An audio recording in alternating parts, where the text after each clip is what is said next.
Aujourd'hui, je vais vous faire découvrir une salade comme vous n'en avez jamais vu. Croquante, vive et ultra parfumée grâce à une sauce citronnelle sésame et à un bœuf grillé à l'unilatéral. Un peu comme nous l'été quand on bronze, vous savez, à l'unilatéral. Une recette inspirée de l'Asie, parfaite pour un dîner frais et gourmand en milieu de semaine. Avec moi, Guillaume, de la ferme de Gourdaine, de la Gourdaine. Ouh là là, je vais me faire reprendre, qui nous partage son savoir-faire autour d'un bœuf bio bleu blanc cœur, élevé dans le respect du bien-être animal, donc un bœuf de qualité. Voici donc ma salade croquante au bœuf grillé, citronnelle et sésame. Moi, je propose qu'on vous montre tout. Est-ce que tu cuisines déjà un peu à la maison? Vraiment pas beaucoup. Vraiment pas beaucoup? Non. Juste le barbecue, plancha, avec ma viande, quoi, la viande de bœuf, quoi. Bon, écoute, je vais te déconstruire un peu. On va sortir du barbecue voilà. Et on va passer sur une recette assez simple. On va commencer par la vinaigrette. Ouais. Alors, on va pas faire toute la vinaigrette, mais il y a une étape qu'il faut qu'on fasse dès le départ.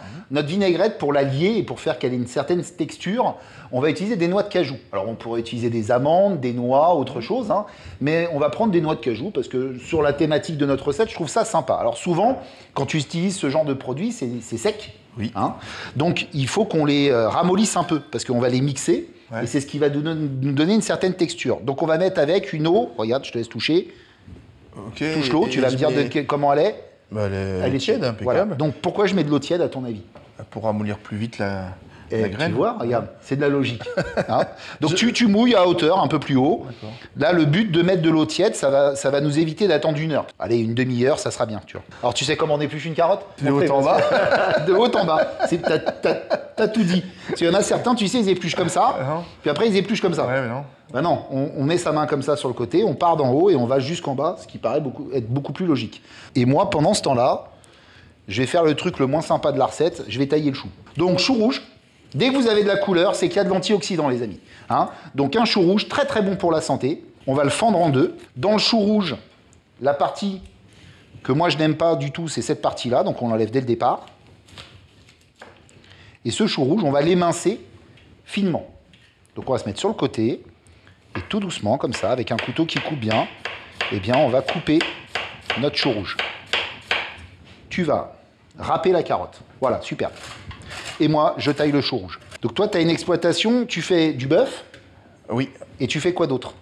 Les céréales et les prairies pour nourrir tous nos animaux. C'est toi qui nourris l'intégralité. Ah, oui. Tu t'occupes 100% de l'alimentation de tes animaux. Oui. On rajoute juste, les seuls produits que l'on achète sont le lin, le sel et quelques minéraux pour le bien-être de nos animaux. Tout est produit sur la ferme. On a aussi un élevage de chevaux qui nous permet de mélanger les multipâtureurs, hein, donc dans nos prairies, passent et les chevaux et les bovins. D'accord. Tu les mets en même temps dans tes prairies? Souvent en même temps. D'accord. Et ils cohabitent? Oui. D'accord. Le but, il est surtout au niveau pour améliorer la diversité floristique de nos prairies. C'est vraiment très important pour nous. Floristique, c'est toutes les plantes que tu as toutes les plantes et fleurs pour avoir une plus grosse variété possible. Le but, c'est que dans nos fourrages, on ait le maximum de plantes différentes. Et la meilleure technique, c'est de multiplier les pâtureurs qui vont manger chacun ce qu'ils préfèrent. Et ça nous aide à avoir oui, parce que des beaux fourrages. S'ils ne mangent pas, en fin de compte, une plante plus qu'une autre, c'est elle qui va se développer plus que les autres. Voilà. C'est ça l'idée. Voilà. Et donc, en multipliant les pâtureurs, et puis il y a d'autres synergies, hein, comme limiter le parasitisme, comme la cohabitation aussi entre animaux, elle est intéressante aussi pour leur bien-être. Hein. Donc pour plusieurs utilités, on mélange nos animaux ensemble. Ce que j'ai trouvé extraordinaire, c'est que tu m'expliquais qu'en gros, tes bêtes, elles ont à peu près 20 nutriments. Oui. Dans ce que tu leur fournis dans leur alimentation. Voilà.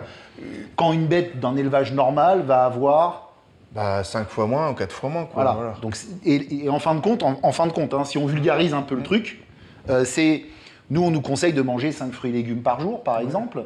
Mais on ne mange pas que des fruits et légumes, on mange aussi des produits laitiers, on mange de la viande, on mange du poisson, on mange plein d'autres nutriments. Et un animal, plus vous allez lui donner de nutriments, en vérité, il sera en meilleure santé, c'est ça l'idée. Il aura un régime beaucoup plus équilibré, beaucoup plus au niveau vitamines et éléments minéraux, etc., beaucoup plus boosté. Et derrière, eh bien, c'est tout l'animal entier qui va être plus résistant et plus fort. Donc chez toi, en gros, tes bêtes, c'est comme pour nous, les antibiotiques, c'est pas automatique? Non, on ne connaît pas trop. Quoi. Tu donnes si elles sont malades. Voilà, uniquement. Voilà, ça peut arriver un petit bobo, mais sinon, nous, le produit, c'est l'alimentation de nos animaux qui est le vrai credo chez nous. Quoi. Voilà. Une bonne prairie, c'est entre 12 à 20 végétaux. D'accord. Plus en près, on a l'aliment que l'on produit chez nous.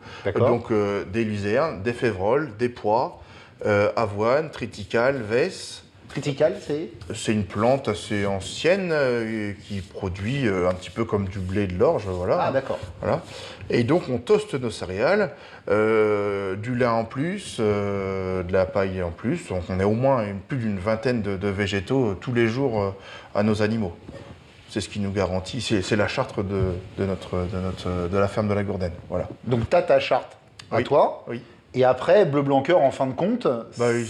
c'est arrivé tout bonnement en 2019 parce qu'on remplissait déjà les cases et ça, on a le même point de vue, on a la même philosophie. Donc c'est une continuité assez logique en fait. Voilà. Tu as commencé directement avec tout ça dans ton exploitation ou tu l'as intégré au fur et à mesure? Comment ça s'est On était en bio depuis 2000, donc les prairies c'est depuis longtemps. Assez vite, on a travaillé le complexe alimentaire de vins végétaux, ça arrivait très très vite, on l'avait déjà avant. Ce qui était intéressant, c'est que Bleu Blanc Cœur travaille sur le résultat.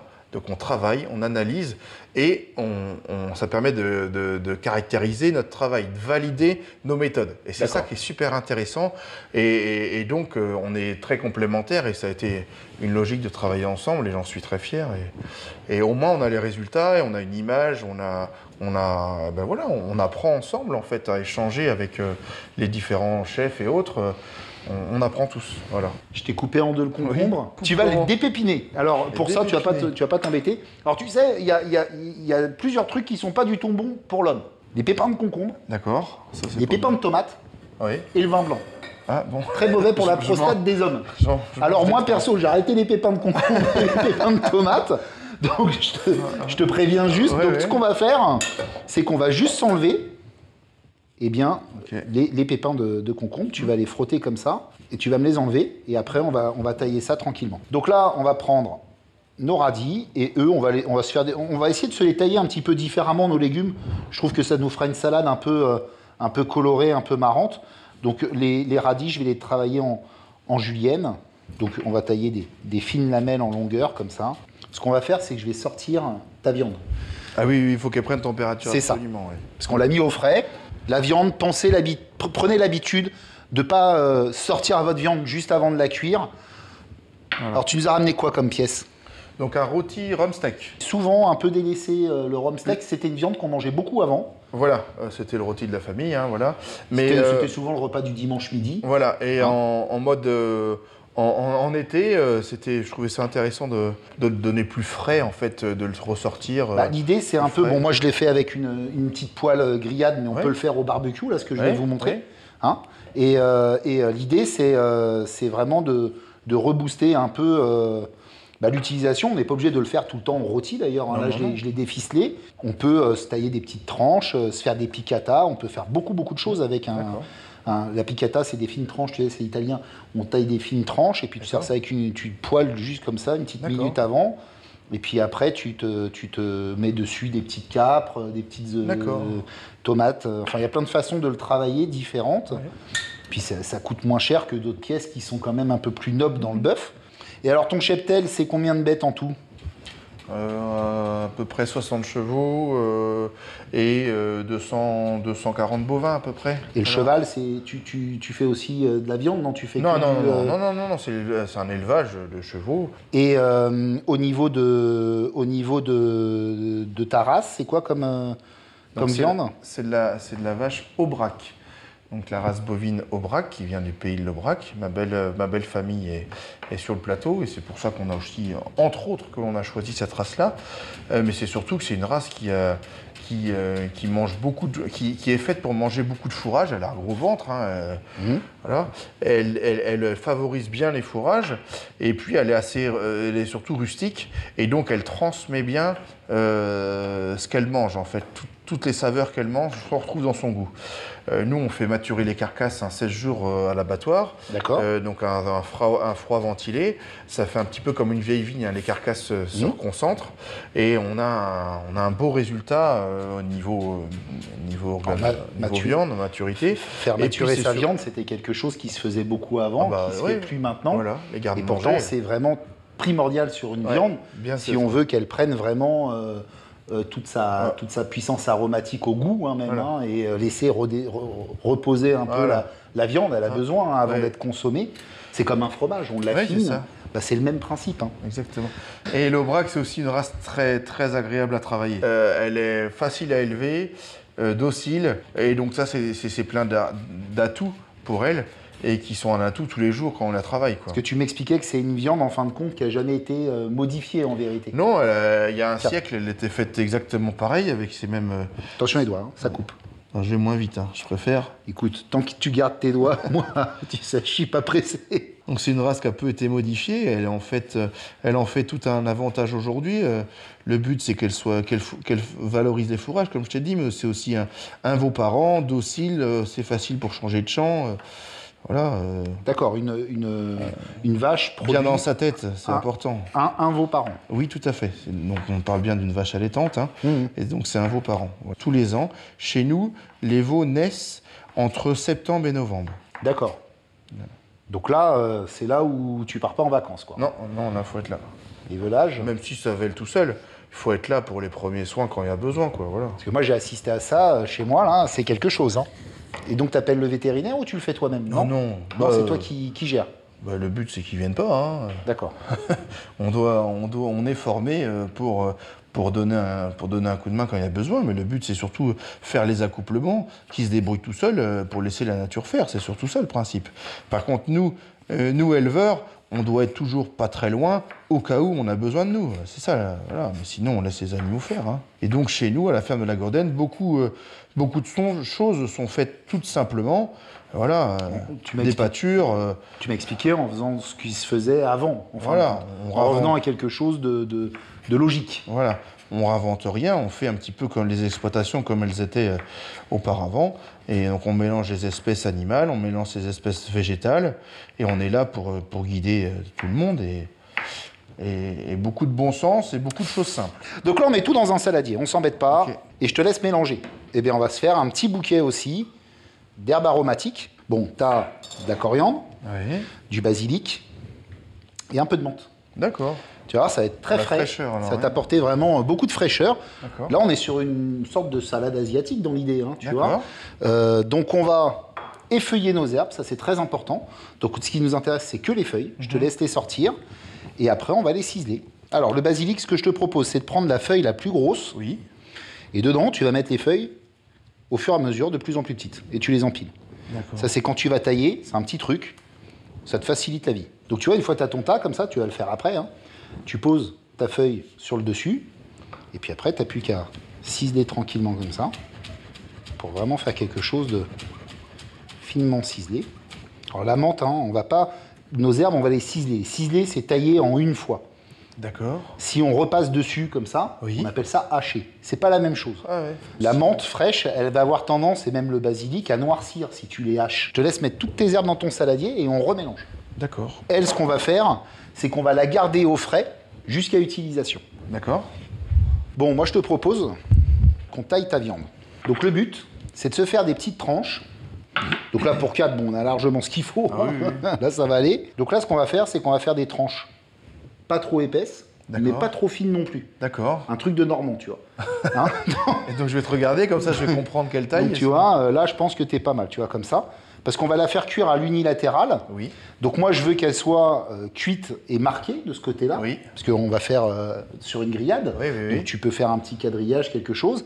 Mais je veux que de l'autre côté, elle soit encore crue. D'accord. Et donc, on va la poser dans notre salade, tu vois, comme ça. Et elle aura son côté grillé d'un côté et cru de l'autre, ce qui va nous faire une différence de texture en bouche qui va être vachement intéressante. Donc, on va se dire qu'on va en mettre 3 par personne, comme ça. On vend à notre boutique, à la ferme. Ah, tu fais de la vente directe? Oui. D'accord. Et on vend aussi par notre site internet. Donc on vend des pièces au détail. Toutes les pièces du bœuf sont à vendre au détail. On a aussi constitué des colis saison, des colis. Le but, il est de faire ce que les gens ont besoin et ce que les gens aiment cuisiner. Et donc on fait un peu des colis par saison. Voilà. Et donc dans ton barbecue, par exemple, il y a quoi? Tous les morceaux du bœuf à griller et les morceaux plutôt à bouillir sont transformés à griller, c'est-à-dire qu'on va faire des saucisses, des steaks hachés, des émincés, on a tout un tas Et c'est des colis de 5 ou 10 kilos. Voilà. Alors, tu sais, là, tu as donné l'eau à la bouche à tout le monde. D'accord. Mais tu as juste oublié un truc, c'est de leur dire l'adresse où ils peuvent trouver. Donc, c'est sur le site de la ferme de la Gourdaine, donc c'est www.fermedelagourdaine.fr. Je vais juste mettre un petit filet d'huile au fond d'une plaque, comme ceci, et je vais assaisonner le fond de ma plaque. Là, mon objectif, c'est juste que la viande va continuer à... Parce que tu vois, on l'a touchée, on sent qu'elle est froide encore. Hein. Oui. Donc, on ne va pas tout de suite la griller. Tu vois, on va la griller, on va finir de la griller au fur et à mesure. Donc, tu vois, moi, j'assaisonne toujours le fond de ma plaque pour commencer. D'accord. Et je vais venir déposer ma viande comme ça, sur le fond de ma plaque, comme ceci. Que d'une face. Non, je vais réassaisonner après l'autre dessus. Okay. Là, tu vois, on a fait des tranches, donc moi, je les regroupe, tu vois. Ça va me permettre de, bien toutes les assaisonner d'un côté, puis après de l'autre. Hein. D'accord. C'est l'idée. Hop, là, on a réparti toute notre viande dans notre plaque. Je te laisse remettre un petit coup de sel et poivre sur le dessus et mettre le reste de l'huile en badigeonnant partout. Après, tu peux remettre avec les mains, comme ça, tu auras le droit d'aller te relaver les mains. Pas de problème.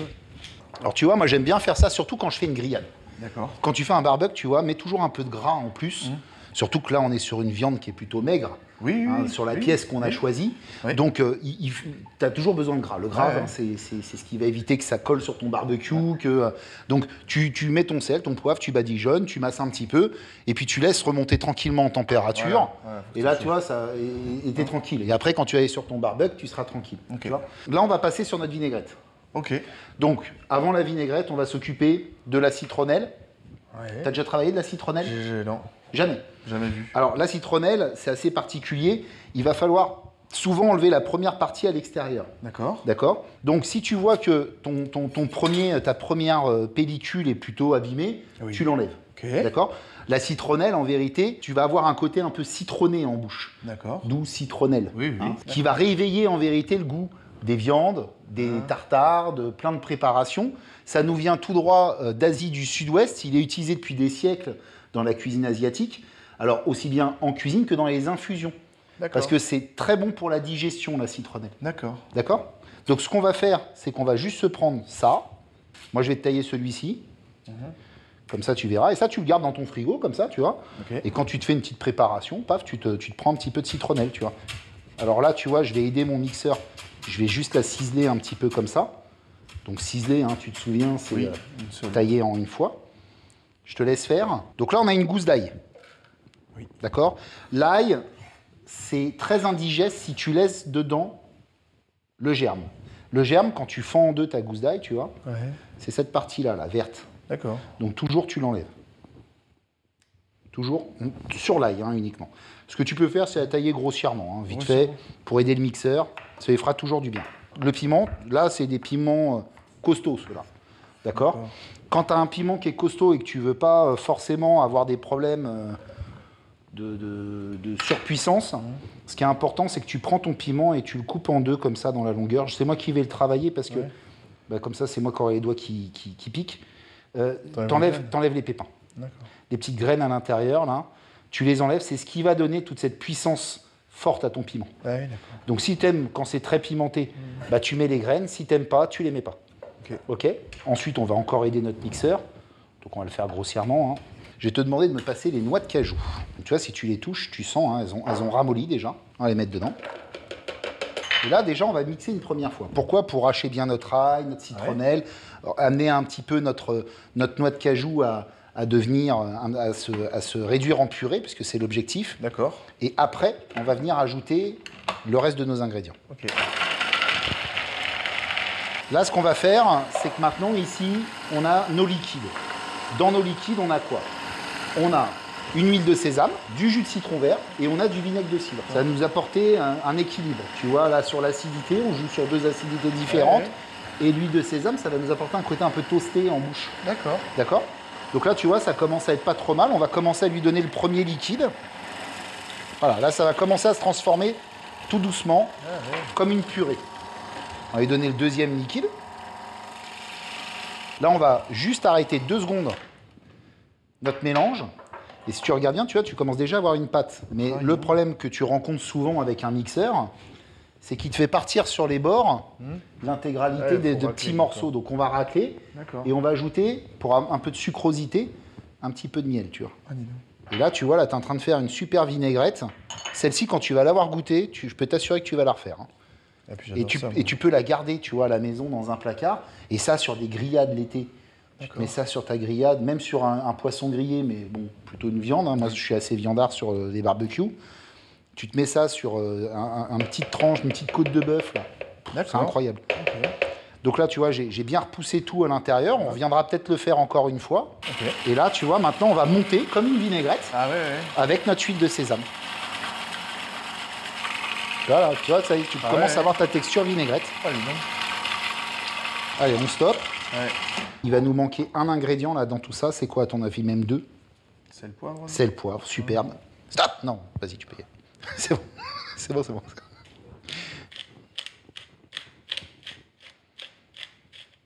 Superbe, on est parfait. Tu vois, le poivre, on n'a pas besoin d'en mettre beaucoup. Pourquoi? Parce qu'on a notre piment qui est là pour pepser le tout. On remixe 2 petites secondes. Donc là, paf! T'en penses quoi? Je vais l'enregistrer, c'est sûr. Elle est bonne, hein? Tu vois là, si elle est un peu trop épaisse, parce qu'elle a tendance à épaissir un peu, ça va dépendre de ta noix de cajou. Tu la redétends avec un petit peu de jus de citron ou avec même de l'eau, si tu veux. Elle reste en bouche. Et t'as vu, hein?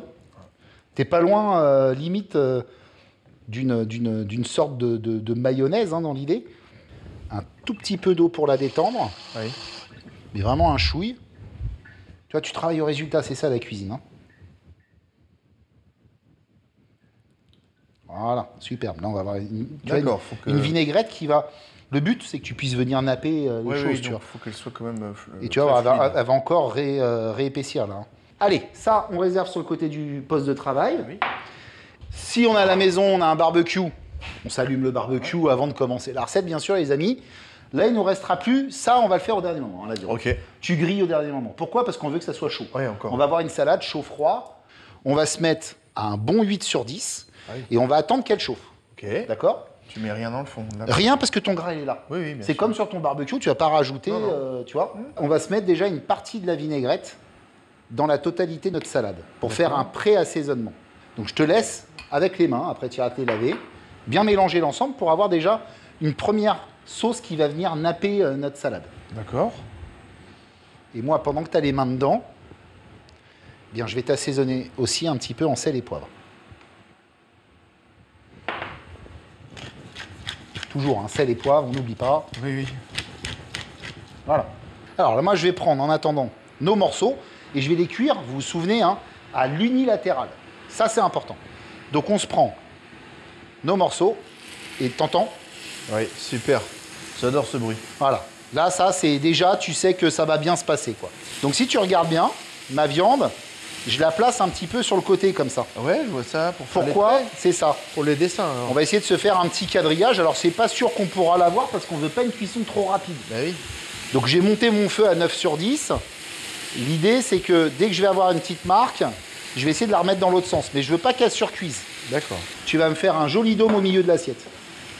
Tu poses là, ici, une comme personne, ça. Hein, on est une personne. Là, on est sur une personne. Allez, moi, je tourne la viande. Ouais, tu vois, on va pas la voir, sinon elle sera trop cuite. Ça, c'est le problème quand tu es sur une poêle. Sur un barbecue, ça serait plus simple parce que ta grille, elle est tellement chaude. Ça va très vite. Ça va très vite. On voit, hein, qu'elle commence sur les bords à cuire. Oui. Donc c'est pour ça que je la cuis à l'unilatéral, tu vois. Pas besoin de la réassaisonner. D'accord. Super. Là, ta viande, tu vois, Normalement, une viande, tu dois toujours lui laisser un temps de repos équivalent au temps de cuisson. Au temps de cuisson, d'accord. Tout à fait. Là, on a été très rapide. C'est Oui. le temps que tu mélanges ta salade. Et moi, je vais juste la recouper en deux comme ça. D'accord. Ça sera plus joli sur le dressage. Bien évidemment, toujours en cuisine, on goûte. D'accord. Donc on est obligé. Là. Ce qu'on va juste faire, tu vois, c'est que vu qu'on a fait une cuisson à l'unilatérale, tu as toujours un petit peu de sang qui ressort, forcément. Hein. Ah oui. Surtout que là, elle est en train de reposer. Donc on va venir l'éponger, parce qu'il y a des gens qui n'aiment pas spécialement ça, ce que je peux comprendre. Hein. D'accord. On va venir poser tout autour comme ça, tu vois. Dans ce sens-là. Voilà, nos petits morceaux, en laissant apparaître la salade en dessous. Hein. Il ne nous reste plus qu'à venir tranquillement arroser l'ensemble comme ça, tu vois. Tu vas me faire manger des légumes avec tout ça.